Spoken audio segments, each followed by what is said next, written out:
You hate government? One of them libertarian types? Or maybe you just can't stand the president, gun grabbers, or warmongers. Me too. That's why I invented LibertyStickers.com. Well, Rick owns it now, and I didn't make up all of them, but still, if you're driving around and want to tell everyone else how wrong their politics are, there's only one place to go. LibertyStickers.com has got your bumper covered. Left, right, libertarian, empire, police, state, founders quotes, central banking. Yes, bumper stickers about central banking. Lots of them. And, well, everything that matters. LibertyStickers.com. Everyone else's stickers suck.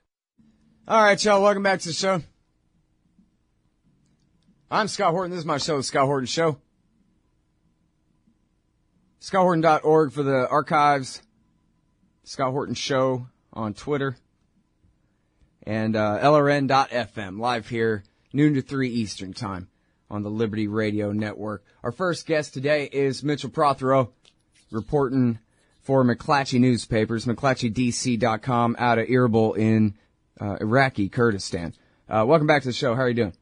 I'm doing okay. How are you doing, Scott? I'm doing real good. Appreciate you joining us on the show again. A lot of great journalism from you lately, and I guess let's start with your big scoop. It's not the biggest one in the scheme of things in the war, but sure is a big story for you.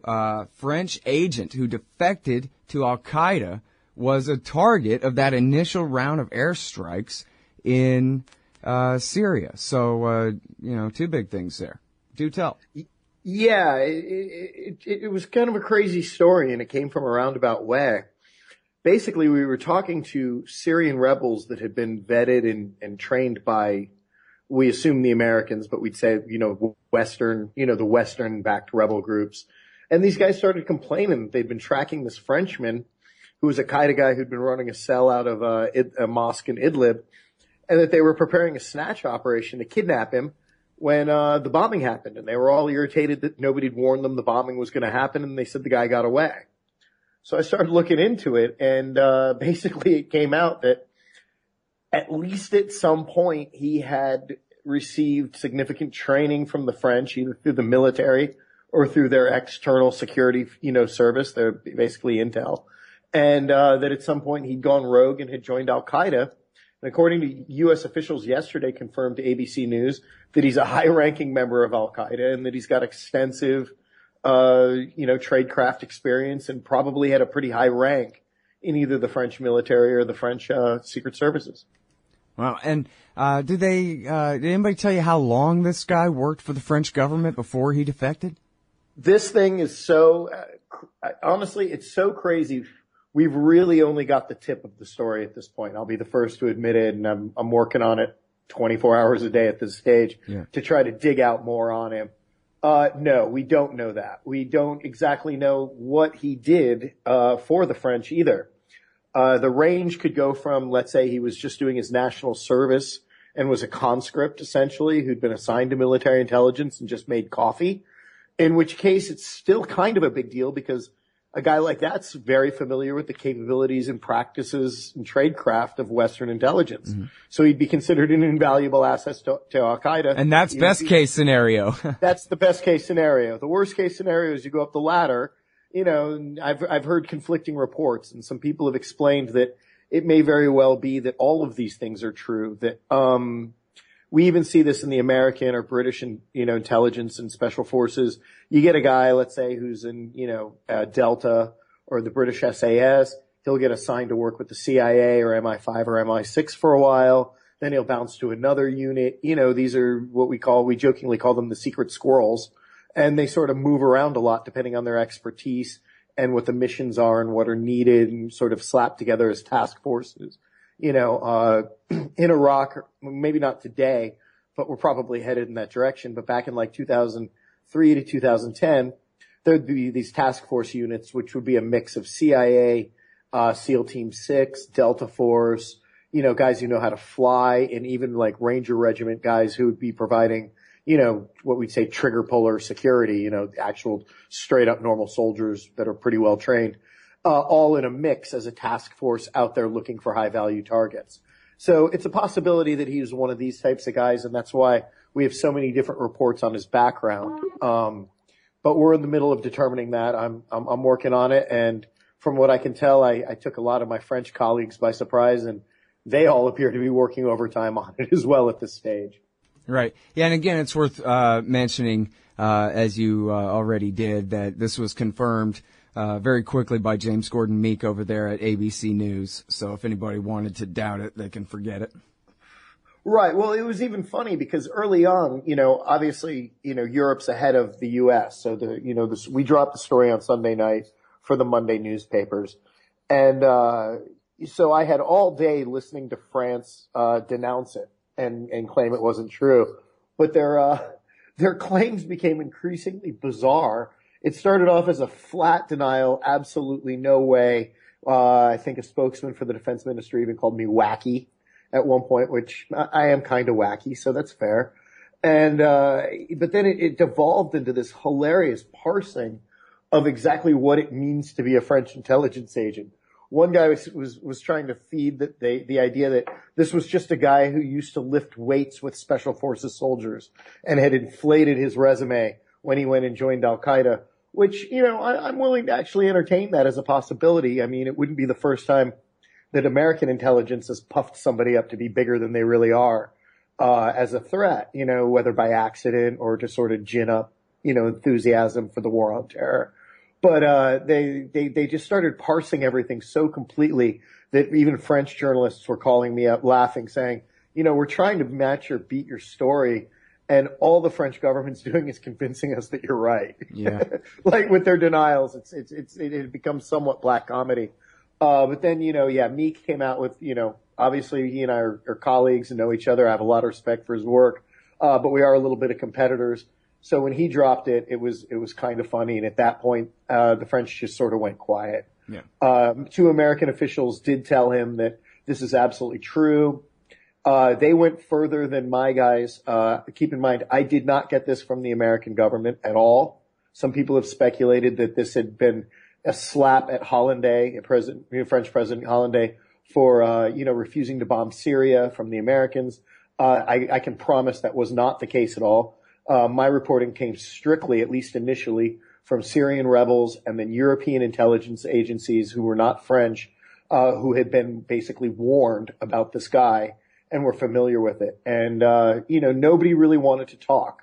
The French are acting a little embarrassed right now. And honestly, I understand why, but they shouldn't be. When you're talking about a huge country like, France, they've got a very large intelligence service that's very well known for its professionalism and aggressiveness. Any country can lose a guy. The United States had Nadal Hussein shoot up a Fort Hood, input-output center, killing, I think, 13 people. That doesn't reflect on the U.S. military any more than this reflects on the French intelligence services. Sometimes guys just go rogue. Yeah. Now, and it's from your Syrian rebel sources that tell you that they were targeted. He was targeted that night and that he survived. Is that right? Everybody's agreed he survived. And now these are the strikes against the al-Nusra Front where they came up with the name Corazon Group to try to differentiate and all that. Is that correct? The Corazon Group, exactly. He's a member of what U.S. intelligence. Now we've cleared all that up. There was some confusion the first week there. I think CENTCOM didn't do a very good job in their press releases. And I actually don't even think there was anything nefarious to it. But what had come out was, U.S. intelligence guys had nicknamed a group of guys who were what we call core Al-Qaeda operatives, dudes who'd been, run around the mountains of Afghanistan and Pakistan, who were close to the central command or even part of it, of Zawahiri and back when he was alive, Osama bin Laden. Some of these guys had, in the past year or so, relocated to Syria, which is fairly logical that they would. Pakistan and Afghanistan have U.S. troops and drones flying all over the place. And let's face it, it's in kind of the middle of nowhere. It's a little bit harder to run operations from a place like that compared to Syria, where, it's a wide open battlefield. A bunch of groups are running all over the place. And there's a large influx of new possible recruits for them to take advantage of. So some of these guys had relocated, and as U.S. intelligence was tracking them, they nicknamed them the Corazon Group. All right, you know what? I'm just going to blow this break and keep recording you because I got at least a half hour worth of stuff to talk about with you. Hey, everybody. Sorry, I know it sounds bad for the live show, but you'll be able to hear the archive of the whole thing later if you want, and we'll be right back with the end of the interview anyway. It's Mitchell Prothero, McClatchyDC.com. And now, but these strikes, when they were targeting the Corazon group, these core guys who you were saying, friends of Zawahiri and so forth, who had relocated west, that the Frenchman was running around with them, and maybe Absolutely. he was the reason that they were targeted. I haven't been told that he was the expressed reason, the absolute only reason. I think that this, let's call him a cell of Al-Qaeda guys, just to simplify things. Al-Qaeda's at war with the West. They've attacked the West a bunch, and America's made it clear that where they would find Qaeda guys, they're going to try to kill or capture them. So these are Qaeda guys that are operating in Syria. They've been operating under the protection of Nusra, who, by their own admission, is the Syrian wing of Al-Qaeda, even if they have said that they will not target Western interests. At least that's what they'd said before the bombing, that they were just going to focus on getting rid of Assad. But he's definitely in a high leadership position, in this group. That the Syrian rebels told me that he commanded at least 5 or 6 guys that were working together. They clearly appeared to be specialists. U.S. intelligence says he's a pretty high-ranking guy.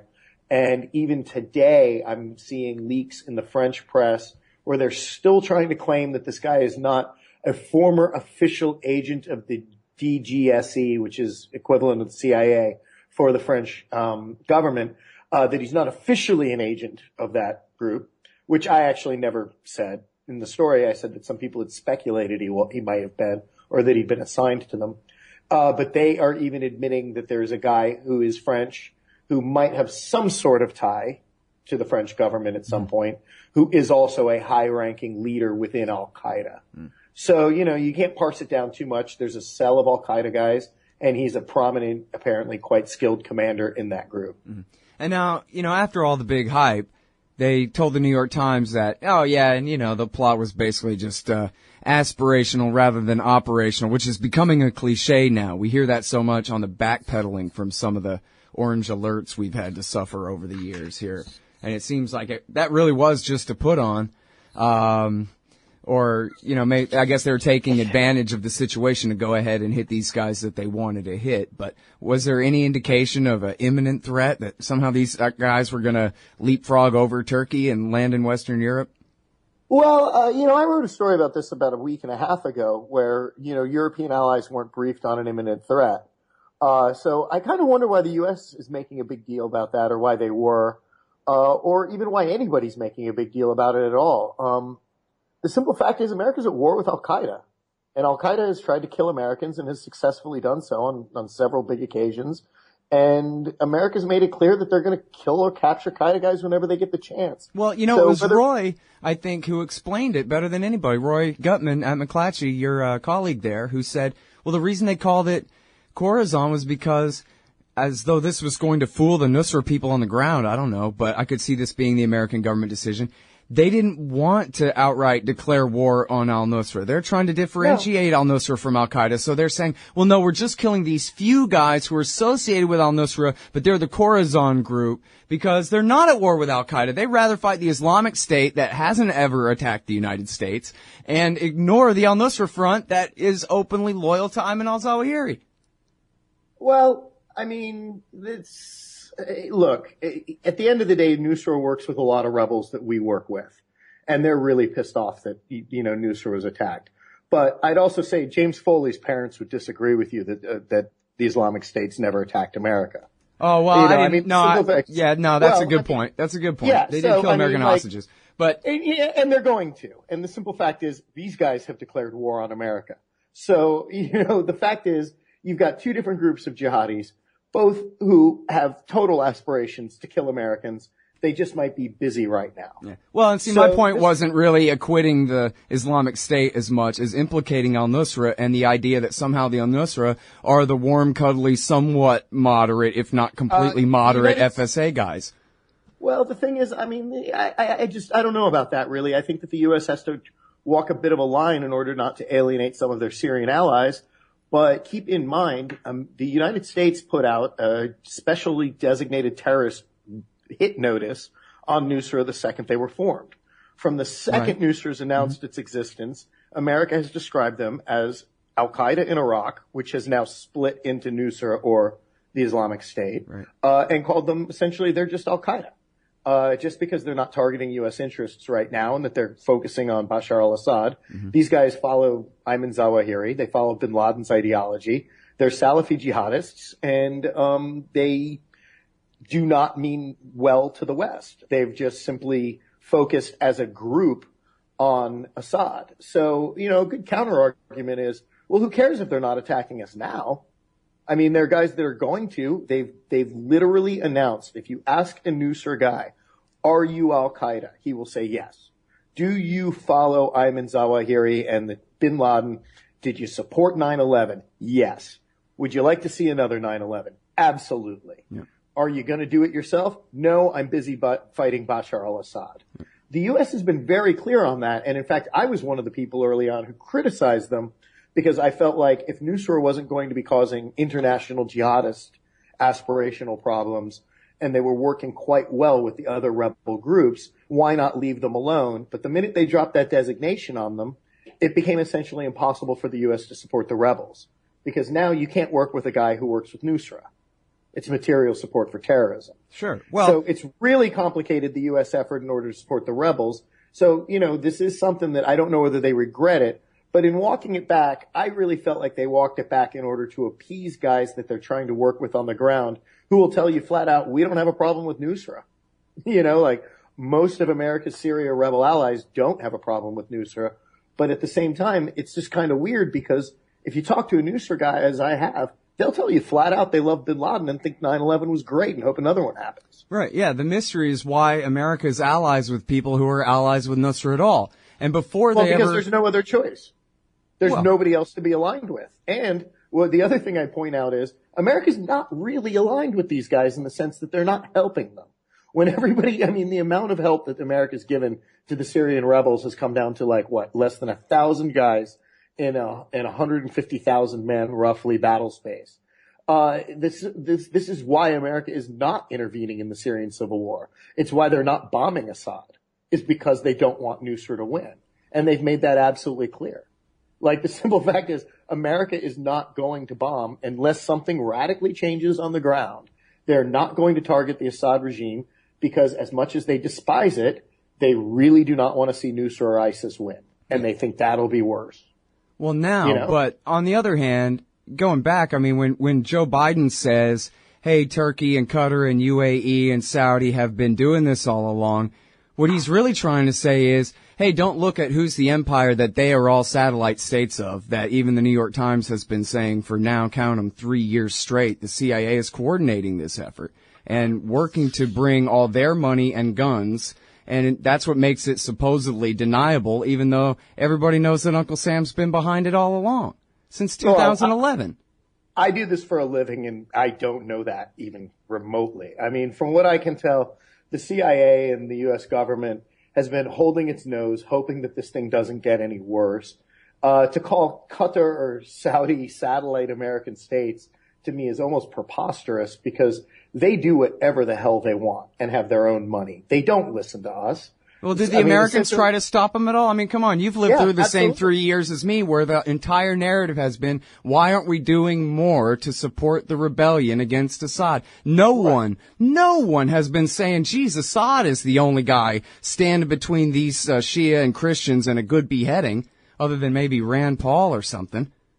Everyone has been saying backing the rebels is the good fight, even though that in essence means backing Nusra. But America hasn't backed the rebels. That's the whole thing, is maybe a little bit in rhetoric. Look, but have they told the Saudis to knock it off? Absolutely. Yeah, but when? Constantly. Okay, they did a year ago, but not 3 years ago. Well, I'm not in those rooms. But my impression has been the reason why the United States will not involve itself more in the Syrian civil war is because we simply do not trust the Qataris, Emiratis, and Saudis. Because they've been running and I'd throw in the worst of all of them is Turkey. Right now, this alliance that they've got to bomb ISIS is the most narrow thing in the entire world because every conversation I've ever had with a U.S. official comes down to, we know these guys are funding all kinds of guys that are just not going to be on our side. We just can't, until it gets better regulated and controlled, we can't get involved. Right now, the United States and Europe have been begging Turkey for 3 years to close the border to foreign fighters, and the Turks have refused. The Turks won't even turn over the list. And I know this firsthand. It might have changed in the last couple of months, but about 3 months ago, I was talking to a European intelligence official who told me the Turks will not produce a list of people who flew from a European country or flew from anywhere to Istanbul to the airport in Hatay, which is the one closest to the border, and didn't fly back out. They won't even give that list to the Americans or to the French or to the British so that people can at least start with a list of 10 or 15,000 people that they can start narrowing down to try to figure out who went and joined. The Turks go, well, you didn't let us into the EU because of human rights. Well, now we're not going to violate these poor tourists' human rights. And you go, but yeah, okay, so a 19-year-old, kid of Pakistani descent from Birmingham, took a one-way trip to the Syrian border and has never been seen again. Could you give us his name? No. So no, I really disagree on that. The fact is, these countries do not do what the United States wants all the time. America can pressure them. It's influential in some cases. But what does America have that the Saudis need other than protecting the oil fields we're going to do anyway? Yeah. At this point, we can help them keep the Islamic State out of Saudi. Well, except that, yeah, exactly. And we will. But we will anyway. That's the point. Basically, Saudi funds Al-Qaeda. This has been known since day one. They've created, it's practically a wing of Saudi intelligence. Of course, there are members of the Saudi royal family who want to fight Al-Qaeda because they know they're going to get their heads chopped off if the country ever falls. But inherently, the people of Saudi Arabia support the Islamic State. It's so much closer to their ideology and morals and values than anything that you see in the West. Yeah. So, I mean, on some level, there's it's like saying, if you're a drug addict, are you friends with your drug dealer? I mean, that's basically the relationship that goes both ways. The Saudis are addicted to American protection, and the Americans are addicted to the oil and to the arms sales that fund, Boeing and all of these companies that sell billions of dollars of weapons to the Gulf every year that are bought with the money that America sends them for the oil that we buy from them every year. So it's this symbiotic, completely crazy relationship. And at the end of the day, I mean, a country like Qatar doesn't really care what America thinks. They sit on they care to a certain extent in terms of their own security, but you see them, they openly have diplomatic relations with Iran, despite our protests. They openly fund the Nusra Front and to a large extent probably fund ISIS, or at least did early on before ISIS was self-funding. So you can't really argue like that America's turning a blind eye to it. It's just what the hell is America going to do? You can tell them don't do it, but you're not going to bomb Riyadh. And that's basically what it's come down to. Sure. I guess I just haven't seen much complaining and attempting to tell them to stop. But I guess if you're reporting to me that they have been, I believe you. But no, look at what happened with Joe Biden. Joe Biden told the truth. And then he had to apologize because they were going to lose what little support they were getting from those guys to begin with. Yeah. But when Joe Biden came out the other day and basically blamed Turkey, Saudi, and UAE for ISIS, he wasn't lying. Yeah, he was just 3 years after the fact is all. No, but I mean, you saw the reaction though. Because it's the carrot and the stick. As these guys, I mean, if you come out and say it, you keep hoping that Turkey will eventually do the right thing. But they're a NATO partner. I mean, we can't go to war with the Turks, although I know a lot of Kurdish people that wish we would. But the simple fact is, I mean, like, look at what's happening in Kobani right now. The Turks are sitting there watching Kurdish fighters get beaten by ISIS. They've got tanks less than a kilometer away. They can roll in at any time and save them. They've got a NATO army and a NATO air force, and they're sitting there watching the Kurds get crushed and basically saying, well, we're probably going to intervene. And what it's clear is they're going to intervene as soon as ISIS is done killing all the Kurds for them. Then they'll go in and probably get rid of, push ISIS off the border. But right now, ISIS is doing Turkey's dirty work for them. Yeah. So they're perfectly content to let it go. Well, they're completely crazy, too, though, because they've got all these refugees now, and their negotiations with the PKK obviously are now off. So it's going to blow up right in their face still, right? The PKK rank and file want to go to war with Turkey immediately. I talk to them every day. They're ready to restart the revolution. The peace deal that was started in 2012 and then signed last year, chances are I cannot imagine that's going to survive. But from what I can tell right now, the PKK has its hands full with ISIS. But, they are livid at the Turks. At this stage, I mean, you almost can't imagine, like, On what planet is Turkey not aligned with ISIS militarily in northern Syria right now? I mean, I hate to say it. Turkey might throw me out, never let me in again for saying it. But they are sitting there, basically coordinating military operations with the Islamic State. Yeah, but let me ask you this. Where the hell are the Americans? They're bombing inside Syria, but they're just barely, it's not like they're trying to kill all those tanks, are they? Well, they've been bombing. They've been trying to help a little in Kobani, but, keep in mind, it's not that easy to bomb individual stuff if you don't have people on the ground. It's easy to blow up strategic targets. Like if you want to take out, Ukraine's natural gas transmission facilities, that you can bomb without guys on the ground. You can do it from satellites and reconnaissance. Just type in the numbers, right? Yeah. Right. But in order to bomb like which tank's which, that's not easy from an F-16. Do you know what I'm saying? Like what if you accidentally drop that bomb, which happens all the time? On a school. They're not trying to hit the school.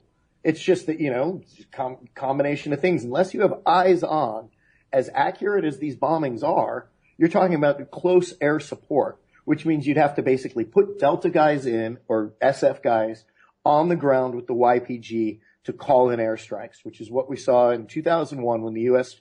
basically managed to take over Afghanistan with 100 Special Forces guys. They did it because they were able to ride with the Northern Alliance and go, bomb that tank now, bomb that tank now, bomb that one. They can't do that right now because they don't have guys on the ground, and Turkey will not help them. Turkey is sitting on their tanks 500 meters away watching the Kurds get massacred because they like dead Kurds. And are the Americans asking the Turks to, come on, at least point lasers for us? They're not even, and the Turks are refusing, or do you know? I can be pretty cynical about American foreign policy, but I can't imagine that the administration is thrilled with this development. But if the Turks say no, what's your next step? You're going to need them later anyway. That's something, one of my big theories is that people sometimes greatly overestimate the American government's ability to control the world. I think the right has a tendency to overestimate American influence and what they can accomplish. Well, why don't we just go in and fix it? That tends to be a right-wing thing. Well, the world is pretty hard. As you've noticed, we spent $1 trillion and thousands of lives trying to fix Afghanistan and Iraq, and it didn't really go very well. I was there. And the left has a tendency to think that the, American government's responsible for everything everybody does that's evil in the world. That's simply not the facts. You've got to deal with governments, and governments are always going to act in their own self-interest. It's not in America's interest. That's what I think. But governments are going to act in their self-interest. It's simply what they do. Right now, America probably hates Turkish policy towards Syria, but it's not quite in their interest to burn the relationship down completely with Turkey, and Turkey knows it. And so they're going to keep getting away with whatever they can get away with that's in their self-interest, which right now strongly appears to be lots of dead Kurds. Right. The same thing with Saudi. You can only influence people to a certain extent. They're going to do what they want unless you threaten them with violence. It's a harsh way to look at the world, but it is kind of how it works. All right, and listen, we're already over time, but let me ask one more thing here real quick. You got this report with Landay about sending in the Apache helicopters, which seems a pretty big escalation in terms of commitment, and certainly those things are a lot easier to shoot down than an F-16. So that means, perhaps rescue missions and all kinds of more force protection and all this kind of thing. And then you guys also write in there, and we talked about this with Landay yesterday on the show, but you guys write about how this is kind of an admission that the strikes with the high-speed fighter jets is not working, they're just not driving their giant convoys of Toyotas down the highway anymore now that that's a problem. And they're still making plenty of ground. That's another one of your reports here, how they're moving and moving into the Sunni neighborhoods in the southwest of Baghdad there, right up to Baghdad's western border. So anyway, I guess just talk to me a little bit about what this all means to you. It's what I was going back to saying, the limits to American air power in Syria. You can, and they do have a little bit better accuracy in the north. They've got an operations room in Erbil, and the Peshmerga are pretty well trained and used to working with the Americans. So you've seen that the strikes have been pretty good and pretty effective, around Mosul Dam, Sinjar, stuff like that. Chances are even we consistently hear rumors that there might even be U.S. Special Forces guys embedded with the Peshmerga who are close American allies actually bringing those strikes down. In Anbar, yeah, it's really hard if you don't have guys looking at what you're trying to blow up in the middle of the battle who know how to direct air.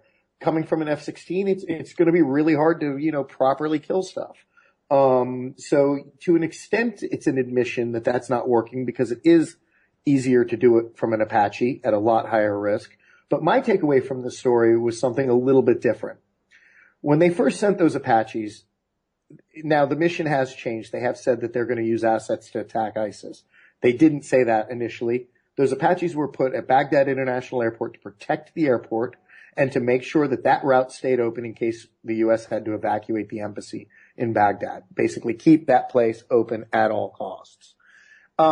If they're flying Apaches, basically my takeaway, because I first noticed it on the CENTCOM release Sunday evening, my feeling was, what did they tell Obama on Saturday morning or Sunday morning? I think the strike started overnight. So let's assume that his national security briefing on Saturday morning, whatever they told the President of the United States about the situation in Anbar was so bad that he authorized putting U.S. troops in harm's way and taking the risk, as you said, of shoot downs and rescue missions and possibly like beheadings of U.S. pilots by ISIS guys, because those choppers can be shot down. So that was my takeaway, is the situation in Anbar is so bad that the president was willing to take the political risk to try to stem it. So I'm still trying to figure out what's happening in Anbar, but it really sounds like it's a disaster. Yeah. And, man, I wanted to ask you about Muqtada Sadr and his group and all that, but I'm just so over time. I got to go. But thanks so much for coming back on the show. Plus, I don't know anything about – I mean, I know those guys pretty well, but I'm not up to speed on what he's been up to. Oh, God. Maybe I should go check the wires. Yeah, I'll be looking forward to your next report. Thanks very much, Mitch. It's always a pleasure, Scott. Take it easy. That's Mitch Prothero, everybody. He's at McClatchydc.com. Hey, all, Scott Horton here to let you know Pizza Noir, Book 1 by Denver Day, is now available at your local bookstore and Amazon.com. Grab a cold cup of coffee and follow Tacoma, Washington Detective Rick Thompson as he investigates the mystery behind the mass murder of dozens of hot young strippers and roller derby girls all across the West, while he learns new things about the world and himself. Pizza Noir, Book 1 by Denver Day. Normal, as we knew it, is a thing of the past. Find it at scotthorton.org/books or scotthorton.org/Amazon. Hey, all, Scott here. If you're like me, you need coffee. Lots of it. And you probably prefer it tastes good, too. Well, let me tell you about Darren's Coffee Company at darrenscoffee.com. Darren Marion is a natural entrepreneur who decided to leave his corporate job and strike out on his own, making great coffee. And Darren's Coffee is now delivering right to your door. Darren gets his beans direct from farmers around the world. All specialty, premium grade with no filler. Hey, the man just wants everyone to have a chance to taste this great coffee. Darren's Coffee. Order now at darrenscoffee.com. Use promo code Scott and save $2. darrenscoffee.com. Hey, all, Scott Horton here to tell you about this great new book by Michael Swanson, The War State. In The War State, Swanson examines how Presidents Truman, Eisenhower, and Kennedy both expanded and fought to limit the rise of the new national security state after World War II. If this nation is ever to live up to its creed of liberty and prosperity for everyone, we are going to have to abolish the empire. Know your enemy. Get The War State by Michael Swanson. It's available at your local bookstore or at Amazon.com in Kindle or in paperback. Just click the book in the right margin at scotthorton.org or thewarstate.com.